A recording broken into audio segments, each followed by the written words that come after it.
Aqui é um bate-papo, vocês fiquem à vontade, quem tiver pergunta pode interromper que não tem problema.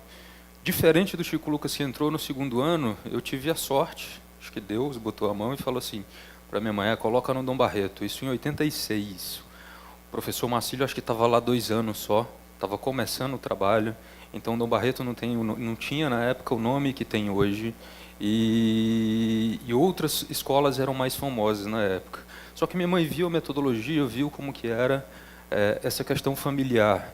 E eu fiquei impressionado com o que o Chico Lucas falou, isso é verdade. Ele falou, os meus grandes amigos eu fiz nos 2 anos que eu passei lá. Então, assim, ou seja, ele teve toda uma vida antes, em 10 escolas que ele passou, e toda uma vida depois, e muita coisa que ficou foi consolidado aqui.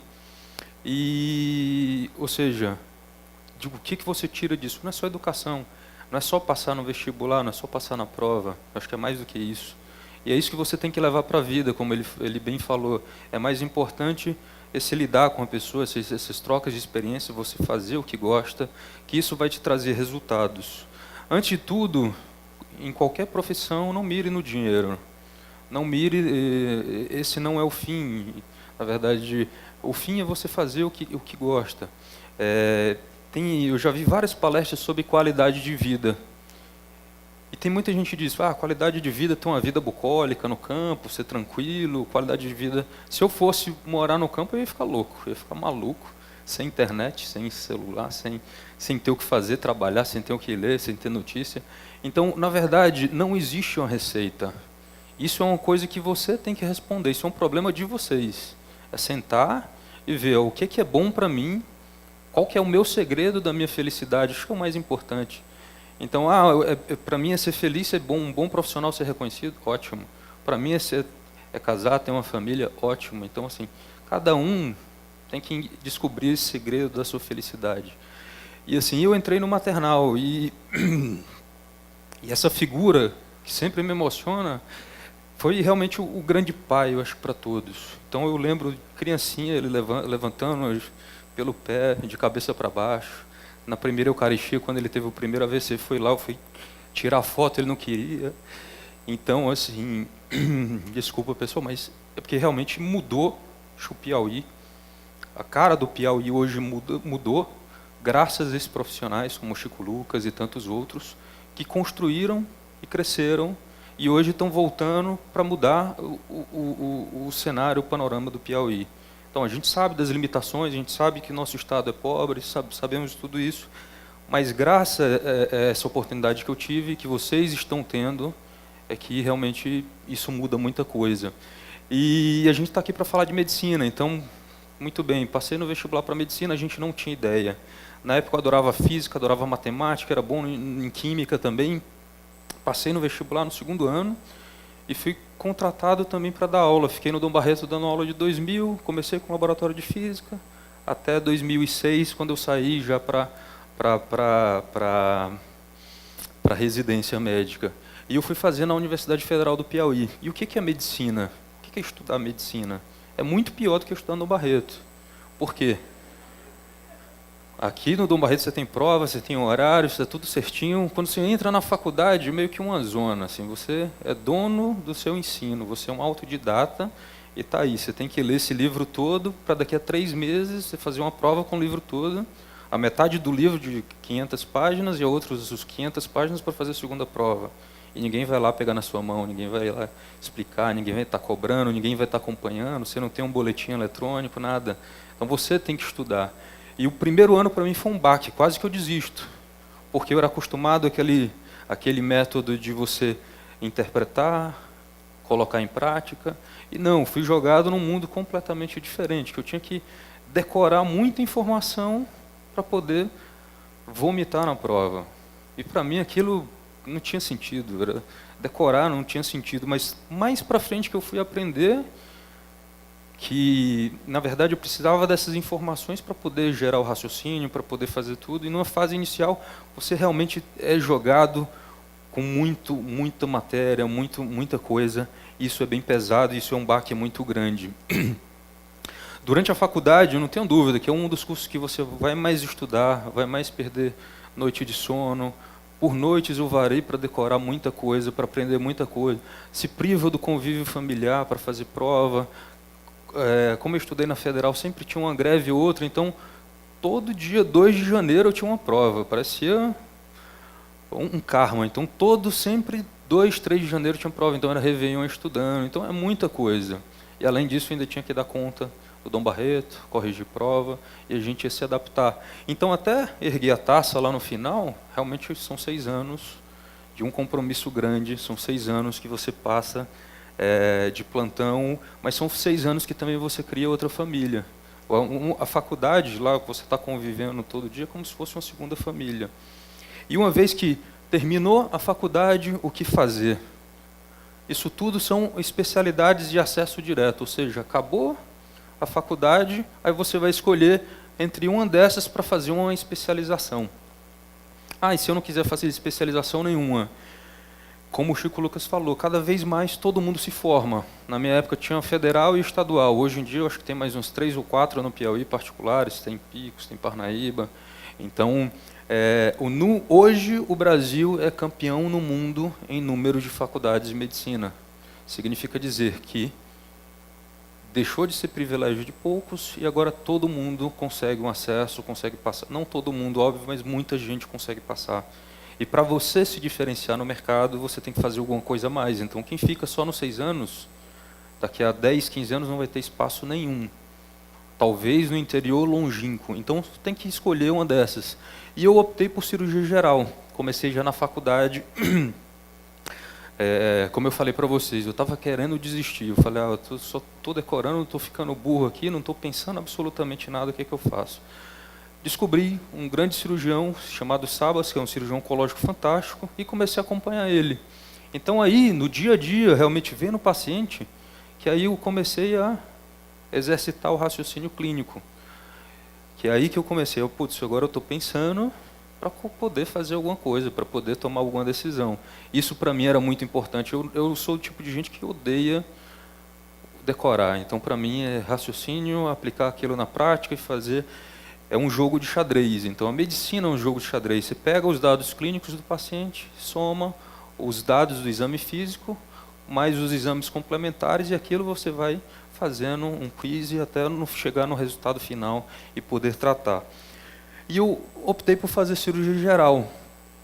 E eu tive a sorte de passar nessa instituição, que é muito bonita, um prédio secular de 1880, que chama Santa Casa de São Paulo, que foi daqui onde nasceu a USP, a Escola Paulista de Medicina, foram as primeiras.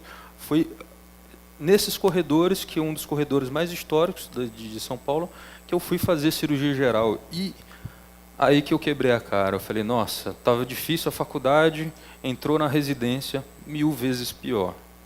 Então eu já fiquei 3, 4 noites seguidas sem dormir absolutamente nada. Pelo MEC você tem 60 horas de trabalho por semana durante a residência. Eu trabalhava 120, 110. Chegava 4 horas da manhã no hospital, saía 2 da manhã, dormia 2. Ou então, quando a gente estava de plantão, passava 24 horas... estou de plantão, mas o dia seguinte continua normal. Aí passa mais 12 horas ou mais 24 horas, sem dormir, ligado. Então, eu senti um sono que doía no corpo.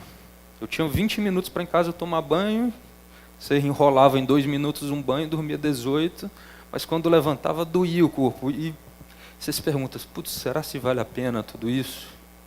Mas graças a Deus tinha uma data de acabar, eram 2 anos, que também foram 2 anos fantásticos.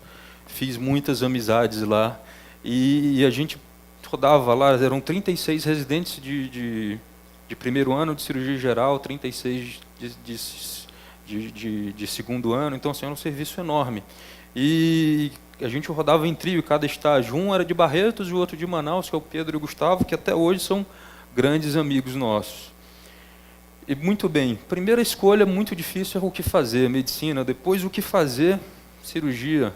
Agora acabou a cirurgia geral, o que eu faço? É outro baque que você tem, que a gente tem as especialidades, né, que exigem pré-requisitos. Na minha área de cirurgia era isso aí, eu era cirurgia plástica, fiquei na dúvida, cirurgia plástica, urologia ou cirurgia vascular. Na dúvida, faz o quê? Eu escolhi duas, vou fazer as duas. Eu fiz para plástica e cirurgia urológica. Acabei passando nas duas e fiquei também com dificuldade para escolher. O que eu pensei? Eu falei, plástica, você vai ter uma vida legal, vai ter um glamour, vai ganhar bem, mas eu sempre gostei de paciente, eu sempre gostei de tratar quem estava doente. Isso falou mais alto, eu sempre gostei de tratar paciente com câncer. Então, isso que pesou no final, todo mundo assustou, você vai fazer urologia, passou em plástica, acho que foi segundo lugar do Brasil, em alguma coisa, super bem colocado. Eu falei, não, é isso que eu quero, acho que vale a pena. Hoje eu escuto piada até hoje, você trabalha com aquilo que gosta, né? Então, até hoje você ouve piada de todo jeito. Mas é realmente uma especialidade muito boa e que eu me encontrei lá. Mas, de novo, sempre o início, o primeiro, o segundo ano, que você ainda não tem todas as ferramentas, você tem muita coisa para levar, muito plantão, de transplante, de pronto-socorro. Então você tem uma carga de trabalho enorme no primeiro e segundo ano de residência, que isso vai diminuindo à medida que tua responsabilidade aumenta, o trabalho braçal acaba diminuindo. E as especialidades vai depender. Por exemplo, fiz clínica médica, depois quais são as subespecialidades? Endócrino, nefro, hemato, então tem vários. Isso aqui vocês vão conhecendo aos poucos. E foi aqui que eu fiz residência de urologia por mais 3 anos. Então são 6 anos de medicina, 2 anos de uma especialidade de acesso direto, depois mais 2 ou 3 de uma subespecialidade, ainda tenho pós, etc. Eu acabei tudo. 11 anos depois, peguei para mamãe, acabei. Volte para casa, meu filho. Falei, eu estou indo para Paris. Ela, que é isso? Você é maluco. Então, já não era mais suficiente eu ter feito só urologia. 11 anos depois, a gente pobre, ganhando uma bolsa de residente ainda, liso, nunca pedi dinheiro para os pais, mas estava passando necessidade. Então, eu tive a sorte, na verdade não a sorte, eu tive a visão de ver que a urologia estava mudando, só se fazia cirurgia aberta para câncer de próstata, só se fazia cirurgia aberta para tumor renal. E eu vi, estudando, que desde 97, 98, na França, eles começaram a fazer coisas diferentes. Começaram a fazer cirurgia por vídeo, cirurgia por robô em 2000. Eu falei, é para lá que eu vou. Quem foi que criou esse negócio? Foram esses caras. Claude Abou lá em cima e Bertrand Guillenot, os dois rivais em hospitais diferentes, mas os dois em Paris. Eu falei, é para lá. Como é que eu consigo? Mandei e-mail para todo mundo, ninguém respondeu. Ninguém responde se não tem referência. Mesmo você mandando seu currículo, com publicação, com tudo. Eu falei, quem foi que foi para lá? Liguei para o cara de pauta e tal. Falei, Marcelo Issano. Estava com ele agora em Búzios, há uma semana atrás. Falei, Marcelo, eu sou Auros, eu fiz residência. Você pode perguntar para o Dr. Cripa, e o Marcos Dalogli e outros colegas que me conheciam. Falei, eu quero ir lá para o Henri Mondor, lá em Paris. Você ficou lá, eu só preciso que você mande um e-mail me apresentando, o resto eu faço. Ele, não, cara, é um prazer. E assim foi. E assim eu fiz meu fellow lá de cirurgia laparoscópica, que é cirurgia minimamente invasiva, e cirurgia robótica com o Claude Abou, que é aquele lá de cima. Foi o cara que inventou a laparoscopia para próstata, o cara que foi o primeiro que descreveu a cirurgia robótica. E eu tive a sorte lá de... no ano que eu fui, ele foi o presidente do Congresso Europeu, em Paris. E isso é muito importante. Você não é só estar no lugar certo, na hora certa, é você estar no lugar certo, na hora certa, estar preparado e aproveitar suas oportunidades. As oportunidades passam, e se você não estiver preparado, você perde. Então, no ano, eu tive a sorte de ter o Congresso Europeu ali, que é um dos maiores do mundo, e todos os maiores urologistas que eu sempre passei a vida lendo e admirando, estavam lá e eu tive a oportunidade de operar com eles. E foi aí que eu conheci o Guillenot, que foi realmente quem começou as publicações, e ele me convidou, Auros, foge aqui e vai operar comigo ali no Diaconesse. Foi ele quem levou todo esse conhecimento para os Estados Unidos, ficou quase 12 anos no Memorial, e depois ele tinha acabado de voltar, ele falou, vamos comigo. Então um era meio rival do outro, falava um pouquinho mal do outro, então Então eu saía escondido e ficava operando com Guilhenot também, para aproveitar o máximo aquela oportunidade que eu estava tendo. E depois disso, voltei para Teresina. Voltei para Teresina já com um convite para ir para a Alemanha. Só que eu falei, olha, tive um problema pessoal, minha mãe estava bem de saúde, falei, eu preciso voltar, preciso trabalhar um tempo, depois eu volto para a Alemanha. E ainda lá em Paris, eu conheci e operei com o melhor cirurgião laparoscópico dessa geração que eu vi tudo. Era um alemão chamado Stolzenburg, que é esse cara aqui que está ali comigo no robô, e ele falou, Aurus, vai para lá, vamos operar junto. E assim eu fiz. Fui para a Alemanha, que, para vocês terem ideia, o Brasil, vocês sabem quantos prêmios Nobel o Brasil tem? Nenhum. Acho que na América Latina, quem tem mais é a Argentina, tem 3. Só aqui, essa universidade, acho que tem 9 prêmios Nobel. Então, um centrozinho, uma cidade pequenininha na Alemanha, é um centro absurdo. E hoje, ela tem essa cara porque uma parte dela foi destruída na Segunda Guerra Mundial. Então, ela é muito bonita, todo de vidro, todo de cristal. E também a gente teve a oportunidade de trabalhar lá, publicar.